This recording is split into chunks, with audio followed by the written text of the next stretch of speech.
ठीक है। हेलो और माय पोयम का ब्रदर नाम एंड था लैक सिस्टर्स। तो इसले ऑफ कैसे हो आप सब? इनफ्री। आई होप आप सब इट मीन्स बहुत अच्छे यह जो है एक होंगे। झील है। और मैं ठीक आज है, फिर झील आप लोग के टापू लिए एक है। नई वीडियो और लेकर कहाँ की? हाजिर हूँ। इन्सफ्री और हम की। लोग इस तो वीडियो इन्सफ्री में की जो है वो क्लास झील 9 और के एक टापू का पोयम जिक्र द जो है लैक यहाँ पे ये क्या एस्ले है, ऑफ इन्सफ्री जो है इंसफ्री ये एक ऐसी पोयम को जगह देखने है वाले, वो जहाँ भी पे रियल कवि जो लाइफ है अपने बचपन एग्जाम्पल को के साथ में बिताए और थे। तो इस इंटरेस्टिंग वे पोयम में में। हम तो लोग जो है चलिए जो हम स्टार्ट लोग देखने करते वाले हैं वो कवि जो हैं। है ना अपने बचपन के बारे में जिक्र कर रहे हैं कि कैसे जो है एक टाइम हुआ करता था उनका बचपन का, और आज जो है वो टाइम पूरी तरीके से चला जा चुका है। और उस टाइम को वो याद करते हुए और कुछ यादों को ताज़ा करते हुए कुछ चीज़ें वहाँ पे करने की इच्छा प्रकट कर रहे हैं। वही सारी चीज़ों को जो है इस पोयम के माध्यम से बताया गया है। Before you read, this well-known poem explores the poet's longing for the peace and tranquility of Innisfree, a place where he has spent a lot of time as a boy. This poem is a lyric. देखिए यह जो है जाना माना poem जो कि explore क्या करता है, कवि के लॉन्गिंग को, इट मीन लालसा को। ठीक है, किस चीज़ के प्रति? उनके कवि का जो लालसा है, अभिलाषा है, किसी चीज़ की इच्छा जो है, किस चीज़ के लिए? शांति और ट्रैंक्विलिटी के लिए। एंड में पीस और ट्रैंक्विलिटी लगभग सेम मीनिंग होता है, शांति इसका मतलब है। तो शांति की तलाश में जो है वह है, और शांति की तलाश उनको कहाँ पे मिलती है? इन्सफ्री में। तो इन्सफ्री का जो शांति के लिए जो है वहाँ पे वो क्या, एक लालसा जो है उनके अंदर जगती है। अ प्लेस, और एक इन्सफ्री क्या, एक ऐसी जगह जहाँ पे वह क्या किए थे, अब जब वो एक लड़के थे तो उस टाइम पे ढेरों समय जो है वो वहाँ पे बिताए थे। और यह पोयम जो है एक लिरिक है। लिरिक मतलब लिखे हुए रूप में जो है ये पोयम दिया गया है कि आखिरकार उनकी इच्छा क्या होती है। देखिए हम लोग अगर अपने लाइफ की बात करें, हर एक चीज़ होने के बावजूद अगर शांति नहीं होता तो सुख चैन नहीं मिलता है। ठीक है, इनमें शांति जो है ज़्यादा इंपॉर्टेंट है। शांति का मतलब क्या, कि हम लोग जो है अपने आप में क्या संतुष्ट हो, और अपने आप में जो है वो क्या, कभी भी क्या बोल सकते हैं, बोलते हैं ना कि बहुत सारी चीज़ें, बहुत पैसे भी आपके पास, बस शांति नहीं होती कई लोगों के पास। शांति नहीं होने का मतलब क्या, सुख चैन नहीं है। इनमें कभी कुछ दिक्कत, कभी कुछ प्रॉब्लम, कभी कुछ ऐसा चल रहा होता है। तो इसलिए लोग क्या शांति की तलाश में होते हैं। लोगों का मानना भी यही है कि भले पैसे कम हो थोड़े, बट शांति होनी चाहिए, सुख चैन होना चाहिए। ठीक है, तो ये कंडीशन जो है वो देखने को मिलता है। तो वही शांति की तलाश में यहाँ पे भी जो है वो कवि है यहाँ पे।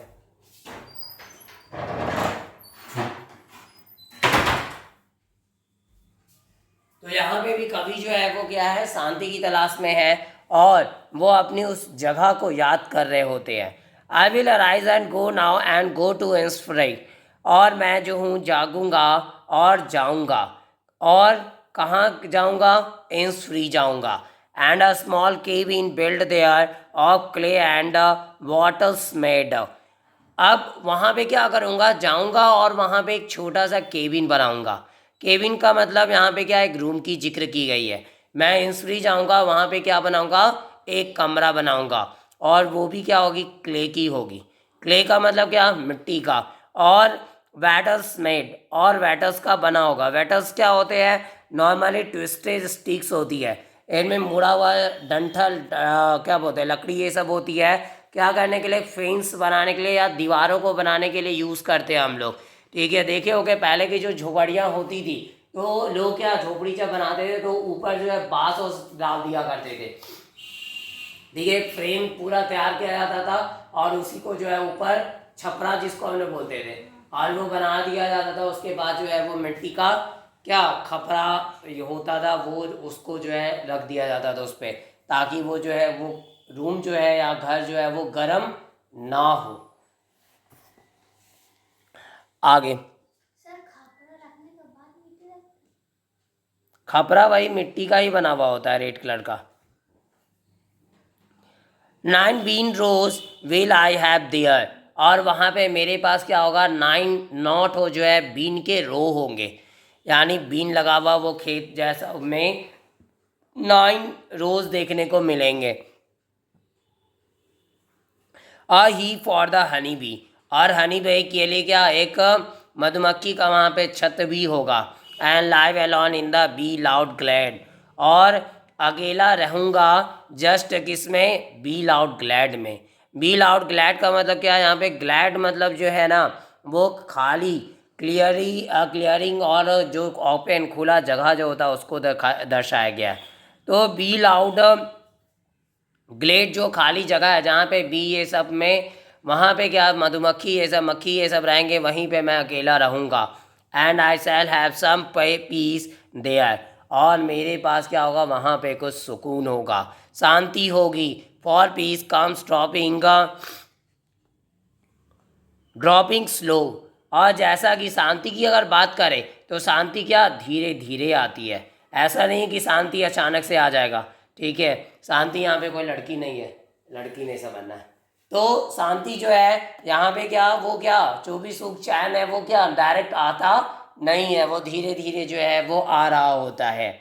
Dropping from the wheels of the morning to where the cricket sings, अब वो शांति कहाँ से आती है, तो जस्ट सुबह का जो घूंघट है वहाँ से वो गिरती है किसकी तरफ, जहाँ पे क्रिकेट जो है वो गाते हैं। क्रिकेट मतलब झिंगूर होता है, कीड़ा होता है, उसको हम लोग क्रिकेट बोलते हैं। तो वो क्रिकेट झिंगूर जो है जहाँ पे वो गा रहा होता है वहाँ पे जो है शांति पहुँचती है। मतलब कहने का मतलब क्या है, यहाँ नेचर की बात हो रही है कि कभी को शांति वहाँ मिलती है जब सवेरा हो रहा होता है, और झिंगूर की तरफ जो है वो सवेरा का जो घूंघट हो रही है, वह सवेरा से घूंघट जो है उठता है और शांति को जो है लेकर आ जाता है।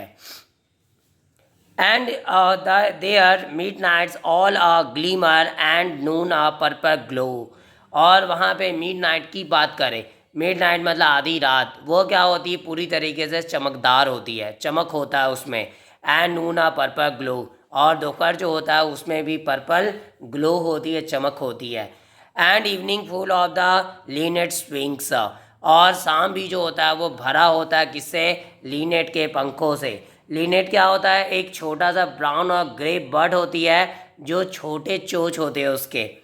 तो नॉर्मली शाम क्या होता है, तो लीनेट के पंखों से भरा होता है। इट मीन्स कहने का मतलब क्या, शाम का टाइम वो है एक ऐसा टाइम है जिस टाइम पे पंछियों को हम लोग चाहते देख रहे होते हैं, और पंछियों का एक पूरा झुंड जो है वह जब जा रहा होता है तो कुछ यूनिक जो है वो हम लोग को लग रहा होता है। तो उसी यूनिक फीलिंग को जो है यहाँ पे वो कवि जो है शो करते हैं।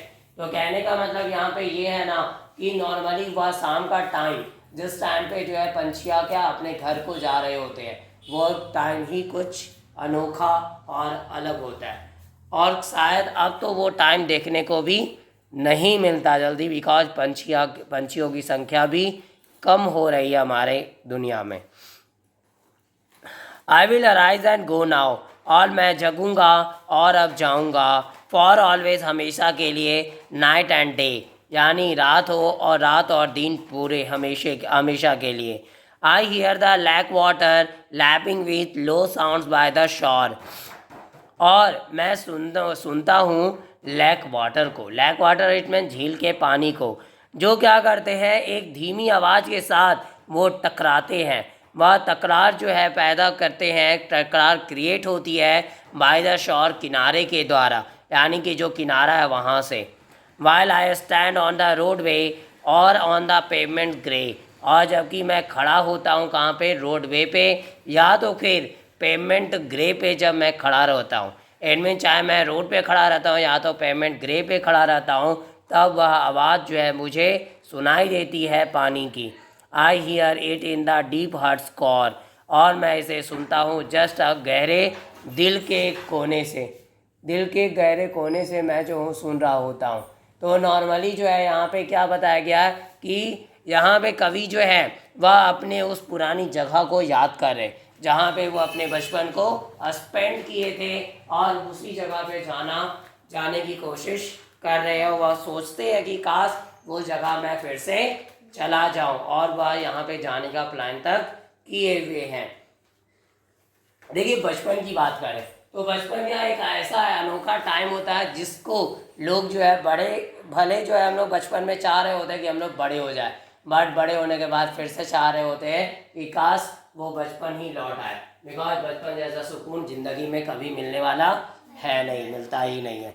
बिकॉज उस टाइम, वो टाइम एक ऐसा टाइम होता है जिस टाइम पे हम लोग हर एक चीज़ से फ्री होते हैं, किसी भी तरह का कोई टेंशन या कोई चीज़ का क्या बोलते हैं, हमारे माइंड में कोई जिक्र नहीं चला था, किसी चीज़ से कोई मतलब उतना नहीं होता। और इस कविता के कवि का नाम जो है विलियम बटलर इट्स है। और यहीं पे ये कविता समाप्त होती है, जिसमें वो अपने बचपन के दिनों को याद करे और बचपन की जो जगह थी उसके बारे में जिक्र करते हैं।